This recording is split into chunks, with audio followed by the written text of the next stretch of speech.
ओंकार सिंह जी, ये बताइए, इस कोरोना काल में सभी स्पोर्ट्समैन चिंतित हैं शूटिंग स्पोर्ट्स की कि शूटिंग की प्रैक्टिस जारी कैसी रखी जाए।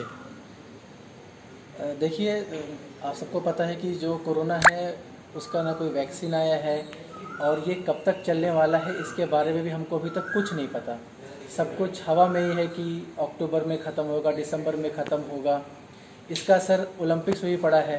पिछले इस बार जो ओलंपिक होने वाले थे वो अगले साल के लिए पोस्टपोन हो चुके हैं और इस साल के जितने भी इंटरनेशनल और नेशनल कंपटीशन जो लाइनअप थे मार्च के महीने के बाद, वो भी कि एक अनसर्टेन पीरियड के लिए पोस्टपोन है या कैंसिल हो चुके हैं।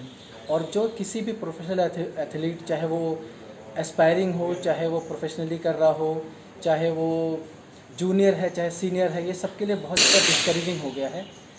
लेकिन मैं पर्सनली इसे एक गॉड गिवन अपॉर्चुनिटी की तरह देख रहा हूँ। जो मेरे पिछले 15 साल का एक्सपीरियंस है वो ये, उसमें मैं हर बार ये सोचता था किसी भी मैच के बाद, अगर वो स्पेशली अगर वो ख़राब हुआ है, कि जो जो कमियां मेरे मैच में थी उनको जा कर के मैं अपनी ट्रेनिंग में कंप्लीट करूंगा या फिर उन चीज़ों पे काम करूंगा जो उस वक्त मैं मैच में ठीक तरीके से नहीं कर पाया।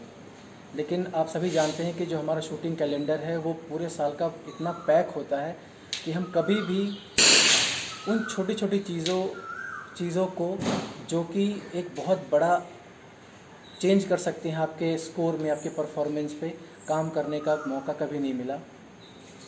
मैं अपने करियर में हमेशा ये सोचता रहा कि कभी मुझे ऐसा लीन पीरियड मिल जाए कि जिसमें मैं 5-6 महीने थोड़ा सा अपना रेस्ट भी कर सकूं और जो बहुत माइन्यूट चीज़ें हैं उन पे काम कर सकूं।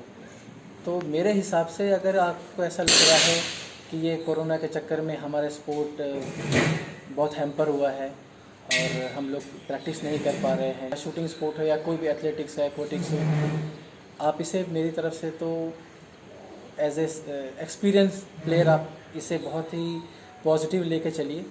और स्पेशली क्योंकि मैं शूटर हूँ तो मैं शूटरों को बताना चाहूँगा कि आप उन सब चीज़ों पे काम करिए जो आपसे मिस हो गई हैं। फॉर एग्ज़ाम्पल, मेरे पास यंगस्टर्स आते हैं, वो बोलते हैं कि भैया मेरी फ्रंट साइड डिप होती है, कोई बोलता है मेरी फ्रंट साइड लेफ़्ट जाती है, कोई बोलता है कि मेरी ग्रिप सही नहीं है या मैं स्मूथली ट्रिगर हर बार एक जैसे नहीं डिलीवर कर पाता। सो ये एक बहुत ब्राइट टाइम है उन सब छोटी छोटी चीज़ों पे काम करने के लिए। फॉर एग्ज़ाम्पल, आप आइसोमेट्री ट्रेनिंग कर सकते हैं, सपोर्टेड ट्रेनिंग कर सकते हैं फॉर योर बेटर ट्रिगरिंग।